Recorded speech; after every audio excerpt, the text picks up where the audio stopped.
You have twins or multiples, and you might be thinking, oh my gosh, sleep will never be on track because now I have multiple children that I have to figure out sleep schedules for. Please help me. Don't worry, you're in the right place. Hi, my name is Sarah. I am the lead certified pediatric sleep expert and owner of Your Zen Baby Sleep, and I work with exhausted parents of children ages 0 to 8 years old. I help them to create flexible schedules, establish peaceful bedtimes, and teach their children to sleep through the night so the entire family can get the sleep that they need and deserve. And I am here to teach you and your twins or multiples to do the exact same thing. So let's get right into it. One advantage that I do see for my twins and multiples is that oftentimes they have a bit of a NICU stay, and the NICU is fantastic at syncing their schedules. The NICUs get babies on a schedule immediately because they have to. What I want you to do if your baby's had a NICU stay is to keep on that schedule as soon as you get home. If your babies did not have a NICU stay, I encourage you to establish a schedule early and often, and your babies need to be on the same schedule. What does this mean? Exactly what it sounds like. We need to wake both babies at the same time, and we need to feed both babies together when possible. Now, there is a little bit of flexibility. You might have like a 15 to 30 minute buffer in between the wake and the feed time, depending on how many hands you have to help. If you have a partner, both of you can wake them together and feed them together so that everything is in tandem. If only one of you is doing the overnights or the daytime,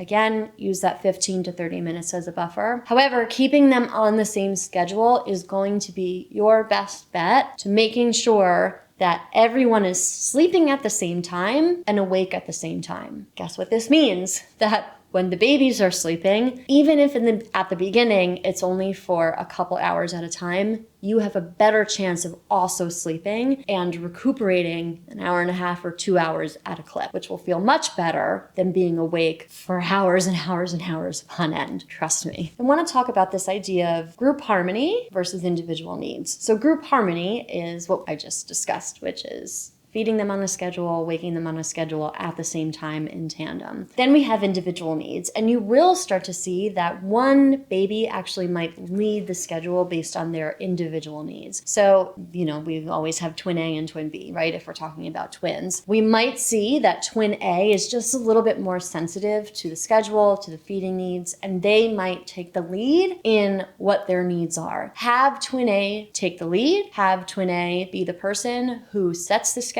sets the feeding time, sets the sleeping time, and twin B will fall in line. This is almost always the case with any time I work with twins. We always see that one twin kind of sets and establishes the groundwork, and the other twin falls right behind. It's fascinating to me because they are together in the womb, sometimes from the same, they're the same, right? And then they've split, or they're raised together in that tiny little space, and they seem to be so opposite in personality, even from the very, very beginning, even as something as small as sleep and feeding. And that's okay. So I really want you to honor the twin that seems to be the one who needs to establish the lead in the process of sleeping and feeding. A question I often receive is, well, do we put them in the same sleep space or separate sleep spaces? How do we make sure that they're not disturbing each other when they're both sleeping? And I am a big believer in sharing the same sleep space from the very beginning. And I really love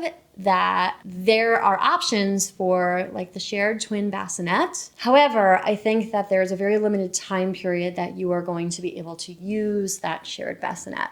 So the bassinet I'm talking about is the big one and has a little divider in the middle.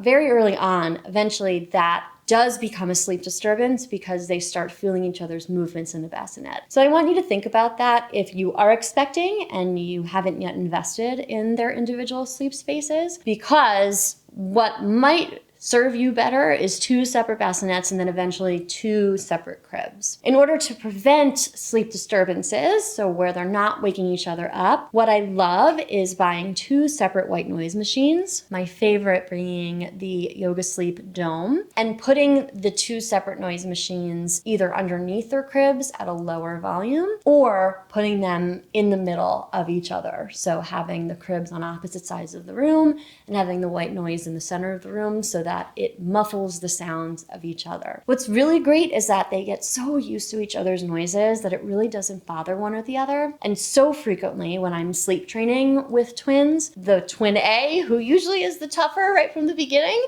and who usually does more frequent wake ups in the middle of the night, very rarely will wake up twin B. And this is a really remarkable part of twins just being used to each other because they are in utero together. It's great to have the buffer of the white noise though, and I really highly recommend using it as early on as day 1. Having twins is double the work and double the love, and it's important to be super consistent, and you are going to have more of a schedule and more of consistency and more routine than most families with just a singleton. But I also want you to give yourself grace because it is a lot and it's very overwhelming when we are trying to raise 2 little babies at the same time. If you have any questions about twins and sleep, I would love for you to leave them in the comments. I am here to interact with you. I love to chat with my community. On your way down, please give this video a like so that I know that you're enjoying this content and you find it helpful, and make sure you subscribe to my channel so that you're the first to know when my content is published. As always, from my living room to yours, thank you so much for joining me today, and I can't wait to see you next time.